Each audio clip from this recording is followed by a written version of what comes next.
नमस्कार, news live में आप सभी का स्वागत है। मैं हूं आपके साथ रूपाली शर्मा। तो चलिए शुरुआत करेंगे इस वक्त की बड़ी खबर के साथ और सीधा उत्तर प्रदेश की बात करेंगे, जहां पर यूपी में एक दर्दनाक सड़क हादसा पेश आया है। आपको बता दें, सड़क हादसे में 10 लोगों की मौत हुई है। बोलेरो और बस में ये भीषण टक्कर हुई है। और गुजरात में भी एक हादसा जो है वो पेश आया है। महाकुंभ से लौट रहे श्रद्धालु हादसे का शिकार हुए हैं, जिसमें 4 लोगों की मौत, 8 लोग घायल हुए हैं। छत्तीसगढ़ से महाकुंभ में श्रद्धालु को ले जा रही कार की बस से टक्कर होने से 10 लोगों की मौत हो गई है। यह हादसा आपको बता दें कि रात को करीब 12 बजे प्रयागराज मिर्जापुर हाईवे पर थाना मेजा के अंतर्गत हुआ है। उत्तर प्रदेश के मुख्यमंत्री योगी आदित्यनाथ ने इस पर दुख जताया है और आपको बता दें कि उन्होंने कहा है कि मृतकों के परिजनों के साथ संवेदना जताई है और प्रयागराज जिले में हुई सड़क दुर्घटना का संज्ञान लिया है और शोक संतप्त परिवारों के प्रति संवेदना व्यक्त की है। उन्होंने अधिकारियों को तत्काल मौके पर पहुंचकर राहत कार्य में तेजी लाने के निर्देश दिए थे और ऐसा ही हुआ। यहाँ पर सीएम योगी जो है फिलहाल दुख जताते हुए नजर आ रहे हैं। और गुजरात में भी दूसरी तरफ ऐसा ही एक बड़ा हादसा पेश आया है। महाकुंभ से श्रद्धालु जो है वो लौट रहे थे और हादसे का शिकार हो गए हैं।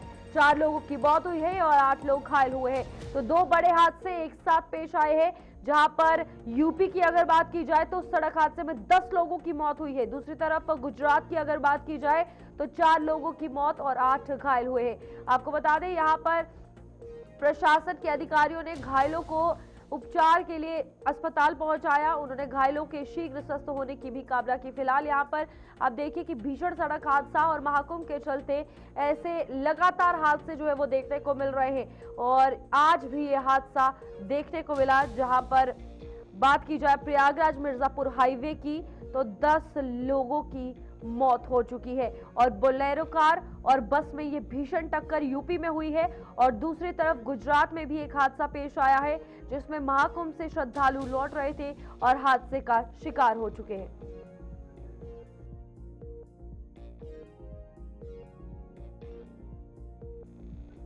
तो यहाँ पर देखिए आप यूपी के सड़क हादसे को लेकर अगर बात की जाए, महाकुंभ में एक तरफ जाम की स्थिति तो दूसरी तरफ सड़क हादसे जो है वो थमने का नाम नहीं ले रहे। महाकुंभ के चलते लगातार लोग जो है वहां पर दर्शन करने पहुंच रहे हैं और इस तरीके से लगातार जो घटनाएं हैं एक्सीडेंट्स की, सड़क हादसों की सामने आ रही है और आए दिन ये सड़क हादसों की घटनाएं सामने आ रही है। तो फिलहाल यहाँ पर आप देखिए कि छत्तीसगढ़ से महाकुंभ में श्रद्धालुओं को एक बस जो है वो लेकर जा रही थी, जिसमें टक्कर जो है वो हो गई। कार लेकर जा रही थी, बस से टक्कर हो गई है और 10 लोगों की मौत हो गई है। इसमें यह हादसा प्रयागराज मिर्जापुर हाईवे पर पेश आया है। इस पर सीएम योगी आदित्यनाथ की अगर बात की जाए तो उन्होंने अपनी संवेदना व्यक्त की है और ये दर्दनाक सड़क हादसा परिवार वालों में कोहराम, जहां पर 10 लोगों की मौत वाकया हुई है। कार के परखच्चे जो है वो उड़ गए।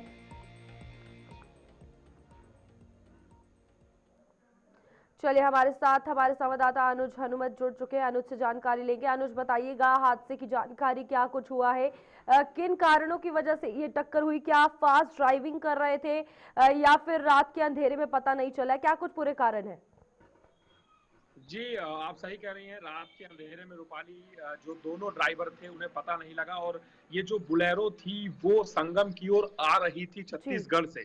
और ये छत्तीसगढ़ से जो बुलेरो आ रही थी इसका बड़ा नुकसान हुआ है। आप देख सकते हैं पूरी बॉडी जो थी उसके परखच्चे उड़ गए। 10 लोग इस बुलेरो में सवार थे जी। जिनकी मौत हुई है। और जो बस थी वो संगम से या श्रद्धालुओं को लेके जा रही थी वापस बनारस।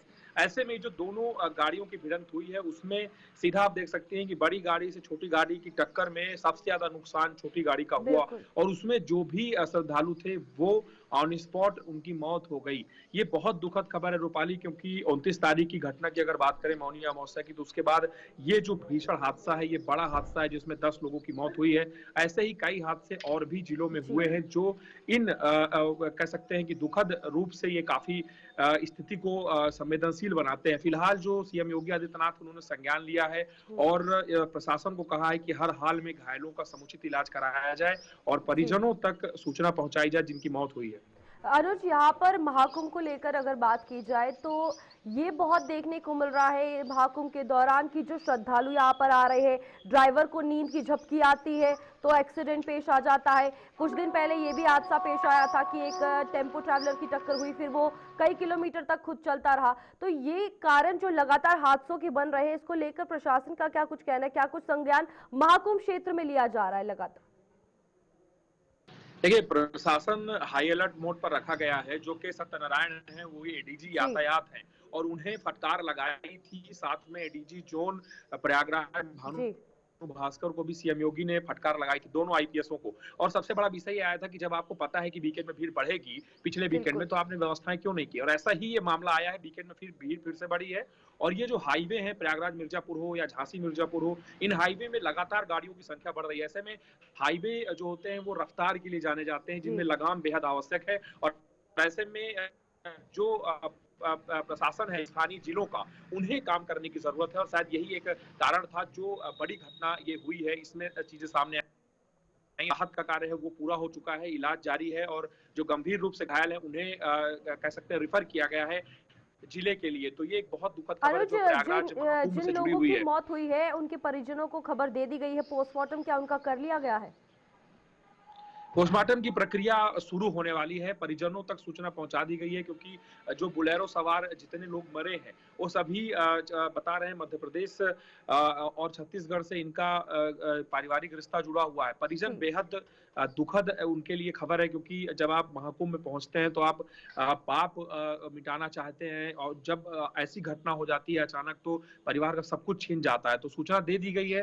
फिलहाल परिवार का सब कुछ बिखर गया है और पोस्टमार्टम के बाद जो बॉडी है वो भेजी जाएगी उन स्थानों तक। फिलहाल ये बड़ी खबर है रूपाली की 10 लोगों की दुखद मौत हुई है। बिल्कुल, 10 लोगों का आंकड़ा कम नहीं होता अनुज। यहाँ पर अगर बात की जाए एक्सीडेंट्स के हवाले से, लोगों को भी ये चीज समझना कितना जरूरी है कि तेज रफ्तार ना करें, क्योंकि इस वक्त प्रयागराज की बात की जाए, यूपी में बात की जाए, ऑलरेडी जाम की स्थिति बनी हुई है। दूसरी तरफ अगर नींद की झपकी आती है, आराम, ये खुद भी समझना जरूरी है, क्योंकि यही कारण है एक्सीडेंट्स पेश आ रहे हैं वहां पर। तो वाली एक सबसे बड़ा कारण ये है कि जो भीड़ है, जो जाम है, वो दिन में बहुत तेज।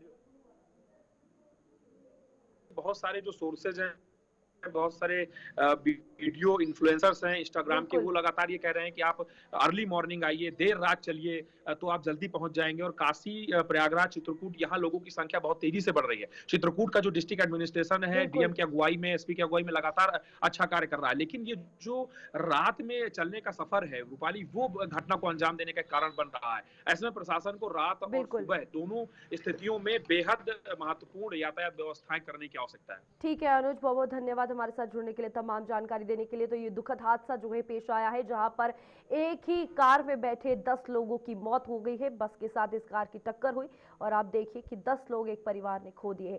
आगे बढ़ेंगे जहां पर अमेरिका को लेकर बात होगी, और आपको बता दें अमेरिका से 119 और भारतीय निर्वासित कर दिए गए हैं। और आज अमृतसर में विमान लैंड करेगा।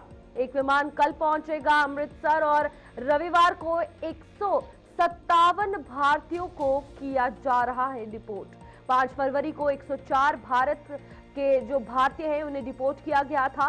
पंजाब सीएम भगवंत मान ने इस पर कई सवाल उठाए हैं। उन्होंने ये कहा है कि निर्वासित लोगों को लेकर विमान अमृतसर में क्यों उतर रहे हैं, ये एक बड़ा सवाल उन्होंने खड़ा किया है। उन्होंने ये कहा है कि ये सब इसलिए किया जा रहा है क्योंकि पंजाब को बदनाम करने की कोशिश की जा रही है। सीएम भगवंत मान की तरफ से ये कहा गया है। अमेरिका में आज एक और विमान आएगा और फिलहाल आपको बता दें कि भारत में अमृतसर में ये लैंड करेगा, जिसमें कई कहा जा रहा है कि लगभग 119 जो भारतीय हैं वो यहाँ पर आएंगे, उन्हें डिपोर्ट कर दिया गया है। तो इसमें अब प्रतिक्रिया जो है सीएम भगवंत मान की, पंजाब के मुख्यमंत्री की सामने आ रही है कि अगर अमेरिका से विमान आता है तो उसे पंजाब में ही लैंड क्यों किया जा रहा है, ताकि पंजाब की इमेज खराब हो। क्योंकि यहाँ पर एक बड़ा सवाल बनता भी है। पंजाब की अगर बात की जाए तो मोस्टली ऐसे लोग हैं जो 12वीं के बाद या फिर अपना आगे फ्यूचर प्लान्स के लिए फॉरेन जाना पसंद करते हैं, और सबसे ज्यादा लोग पंजाब से ही बाहर जाते हैं। और इसी में पंजाब में ये अमृतसर में आपको बता दें कि जो प्लेन है, विमान है, वो लैंड करेगा। और अमेरिका से आज एक और विमान आएगा भारत, और जिसमें अमेरिका से निर्वासित 119 भारतीयों को लेकर अमृतसर ये विमान लैंड करेगा।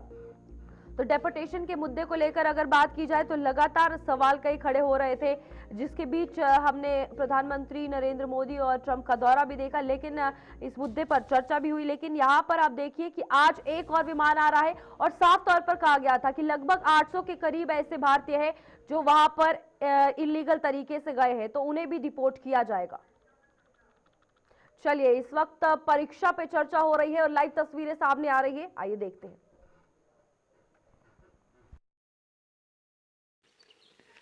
I hope you guys are not like that. No. So I was just thinking, what's happening? So this fear, we must understand this. How are we made? First of all, education is not about examination. Examination is just an evaluation to see whether you're fit enough to go to the next step or not. And education is about giving you access to life. Now you're sitting here, this lawn, this every blade of grass. You must wonder, why are they made like this? Why hasn't it decided to grow up like a coconut tree? Why is it only this much and doing what it's doing? What I'm telling you is, you must keep your intelligence in a dynamic mode. Doesn't matter what it is. There's a motorcycle here. It's not just about thinking, oh, I want to have one. That's not the point. How does it work? What is it? If you look at the grass, what is the biology of it? What is the physics of it? What is the chemistry of it? If you look at the motorcycle, what is the physics of it? What is the math of it? What is the chemistry of it which makes it go? Look at yourself, same thing. You must keep your intelligence in a dynamic mode. It is not like when I study, I'm like this, rest of the time I'm like that. No. Life, you must be on. If you want to find access to life, because education is about giving you fundamentals which will give you access to life. When I say access to life, tomorrow whatever you may choose to do, whatever you may choose to do, you have to do it well. That means competence. If you have to be competent, you need access. To find access, there are many aspects to it. One important thing is, you have an active, dynamic intelligence. Don't ever think, am I as intelligent as this person or that person? There is no such thing. It's a farce that's been spread in the world. Everybody can sparkle and do things that others cannot imagine. Everybody. Only thing is, because there is no striving, that sparkle doesn't happen. Right now, what you call as school, what you call as education, what you call as examination is about that, the longing to know, making the miracle of your mind sparkle. When I say sparkle, there are a lot of studies which are brain mapping. There are a whole lot of studies in the world. At one time, I was engaged with this one scientist in Switzerland who was doing brain mapping. And I went there to see. He had mapped 17% and they're trying to imitate the brain in the computer form. And I went there 17% of the brain, they said they have built. चलिए आगे बढ़ेंगे, जहां पर संबल हिंसा को लेकर बात होगी। आपको बता दें, संबल हिंसा को लेकर आज कोर्ट में होगी सुनवाई और यहां पर 15 आरोपियों की जमानत याचिका पर सुनवाई होने वाली है। इससे पहले आपको बता दें कि गुरुवार को कोर्ट में सुनवाई हुई थी। 24 नवंबर को हिंसा में 4 लोगों की मौत हुई थी और उसी को लेकर संबल हिंसा के 15 आरोपियों की जमानत अर्जी पर गुरुवार को सुनवाई हुई, जिसमें सभी आरोपियों के अधिवक्ताओं ने अगली तारीख के लिए प्रार्थना पत्र दिया था। अब इनकी सुनवाई 15 फरवरी यानी कि आज होगी और शाही जामा मस्जिद के 24 नवंबर को सर्वे के दौरान हुई हिंसा में 4 लोगों की मौत हुई थी, उसी को लेकर ये पूरा जो है वो किया जाना है और सुनवाई जो है वो होनी है। यहाँ पर 74 लोगों की अभी भी तलाश जारी है और एक के बाद एक गिरफ्तारियां भी इसको लेकर संबल में हुई, जहां पर पुलिस लगातार अभी भी एक्शन मोड में है और लगातार आरोपियों को पकड़ने की कोशिश कर रही है जो उस संबल हिंसा में शामिल थे। और यहाँ पर 74 लोगों की तलाश है, पोस्टर जारी कर दिए गए हैं। और आज जो लोग बता दूं कि यहाँ आरोपी जमानत याचिका के लिए आए थे, उस पर सुनवाई होनी है। और इससे पहले गुरुवार को कोर्ट में सुनवाई हुई थी, लेकिन उनके अधिवक्ताओं के द्वारा, वकीलों के द्वारा तारीख आगे जो है वो बढ़ाने की प्रार्थना की गई, जिसके बाद आज यानी कि 15 फरवरी जो है ये तारीख तय गई। और यहाँ सर्वे के दौरान ये हिंसा हुई थी जिसमें 4 लोगों की मौत हुई थी। चलिए, हमारे संवाददाता विजेंद्र सिंह हमारे साथ जुड़ चुके हैं। विजेंद्र, जानकारी दीजिएगा संबल हिंसा को लेकर, अगर बात की जाए एक के बाद एक गिरफ्तारी, और आज जो ऑलरेडी गिरफ्तार है उनकी सुनवाई को लेकर जो होने वाली है वो क्या कुछ जानकारी है? बिल्कुल रूपाली, जिस तरह से संबल में 24 नवंबर को हिंसा हुई थी और पुलिस ने धरपकड़ चलाई, कानून व्यवस्था को तेजी लाते हुए अब तक 76 से अधिक जो आरोपी हैं हिंसा के, उनको जेल भेजा जा चुका है।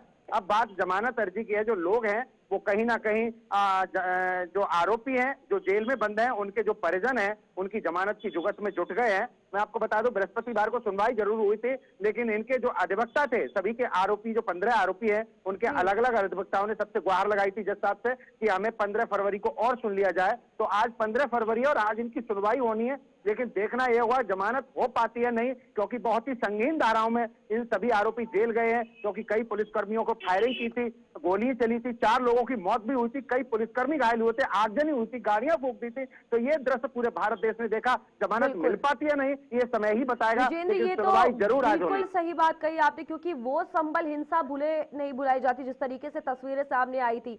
और पुलिस को लेकर भी अगर बात की जाए तो लंबा समय हो चुका है, लेकिन जिन्होंने वो हिंसा की है उन्हें छोड़ने को तैयार नहीं है, अभी भी तलाश जारी है।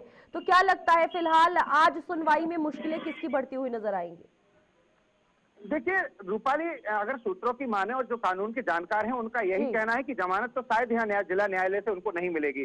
जमानत निश्चित तौर पर खारिज होनी है, ऐसा जो यहाँ के जानकार हैं, सूत्र हैं, वो बता रहे हैं। जमानत क्यों नहीं होनी है? क्योंकि इतनी संगीन धाराओं में मुकदमा, और मुकदमा ही नहीं, इन सभी ने जुर्म ऐसा किया था कि एसपी से लेके डीआईजी से लेके सीओ और यहाँ के जो बड़े बड़े ऑफिसर थे वो सब घायल हुए थे, सब पर फायरिंग हुई थी। आपने देखा हिंदपुरा खेड़ा में नाबालिग ही नहीं बल्कि जो पुरुष थे और महिलाओं तक ने फायरिंग की, जिसमें महिलाओं को जेल भेजा गया। और सबसे बड़ी बात है, हम आपको बता दें कि जो तारिक टाटा है, जिस पर भारत देश में पूरे 56 मुकदमे दर्ज हैं, उसकी पत्नी को कल बुलाया था, पूछताछ हुई थी और उससे कई सूत्र यहाँ से मिले हैं और गिरफ्तारियां होनी बाकी हैं। पोस्टर जगह जगह चौराहे पर लगाए गए हैं और गिरफ्तारी होनी। लेकिन अगर जमानत की बात करें तो ऐसा लगता नहीं रूपाली की इनकी जमानत होने वाली है। यहाँ पर विजेंद्र, सवाल उन लोगों का भी है जो अभी तक मिल नहीं पाए हैं, जिनके पोस्टर जारी किए गए हैं, उसको लेकर किस तरीके से तलाश जारी है। और यहाँ पर संबल हिंसा, कहीं ना कहीं लोग भी इससे काफी ज्यादा परेशान हुए थे, जिस तरीके से नुकसान लोगों का हुआ था। लोग क्या मदद कर रहे हैं पुलिस प्रशासन की इन लोगों को ढूंढने में?